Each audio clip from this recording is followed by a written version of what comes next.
नमस्कार प्यारे दोस्तों, स्वागत है आप सभी का मेरे चैनल राधेश्याम भक्ति मार्ग पर।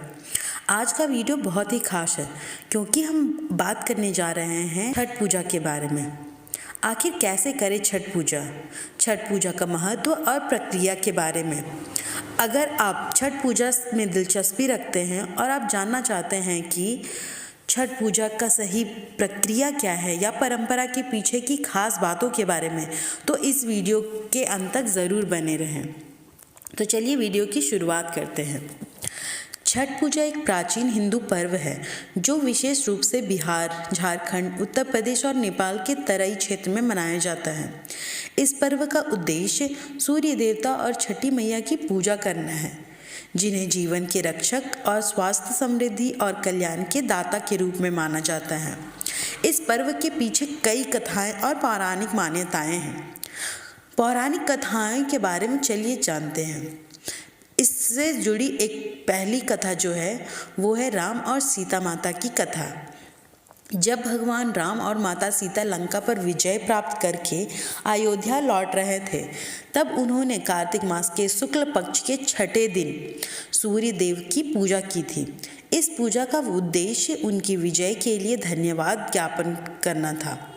तब से माना जाता है कि छठ पूजा का आरंभ इसी समय से हुआ था। दूसरी कथा आती है कर्ण की कथा। महाभारत में सूर्यपुत्र कर्ण को एक महान योद्धा और दानवीर के रूप में माना जाता था। मान्यता है कि कर्ण प्रतिदिन सूर्य देव की पूजा करते थे और उन्हें अर्घ्य अर्पित करते थे, यानी कि जल अर्पित करते थे। कर्ण को उनके साहस, पराक्रम और उनकी भक्ति के लिए सूर्य का आशीर्वाद प्राप्त था। इसी कारण छठ पर्व में सूर्य देव को अर्घ्य देने की परंपरा कर्ण की पूजा से ही प्रेरित मानी जाती है। तीसरी कथा आती है छठी मैया की महिमा के बारे में। हिंदू धर्म में छठी मैया को संतान सुख और परिवार की रक्षा करने वाली देवी माना जाता है। एक अन्य कथा के अनुसार छठी मैया देवी शक्ति का रूप है जो संतान और जीवन की रक्षा करती है।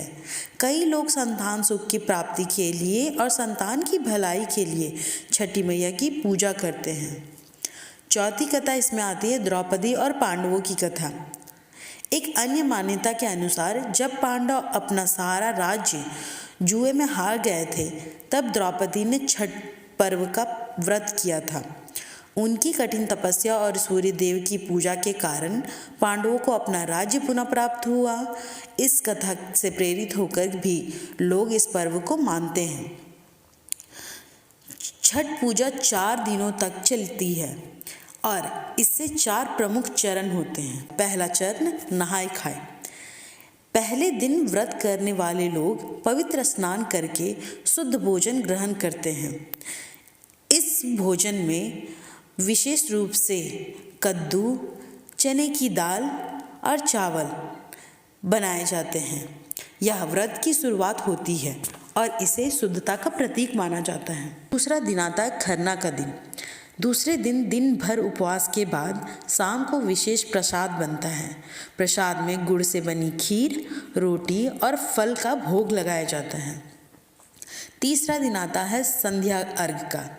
तीसरे दिन व्रतधारी डूबते सूरज को अर्घ्य देकर सूर्य देव की पूजा करते हैं। इस दिन का अर्घ्य विशेष रूप से महत्वपूर्ण माना जाता है।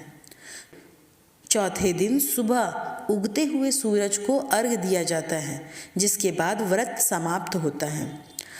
छठ पर्व का आध्यात्मिक और धार्मिक महत्व बहुत गहरा है। यह पर्व केवल एक पूजा तक सीमित नहीं है, बल्कि इसमें शुद्धता, श्रद्धा और त्याग की भावना को भी दर्शाया जाता है।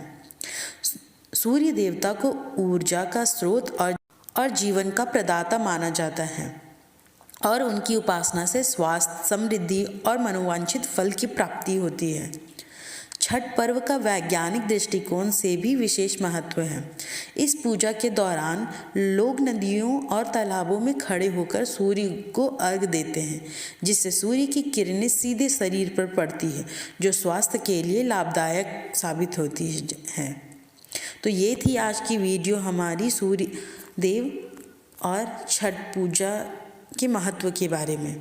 यदि आप सभी को मेरी आज की वीडियो पसंद आई हो तो कृपया मेरे चैनल को लाइक करें, वीडियो को शेयर करें और चैनल को सब्सक्राइब ज़रूर करें। धन्यवाद। जय छठी मैया।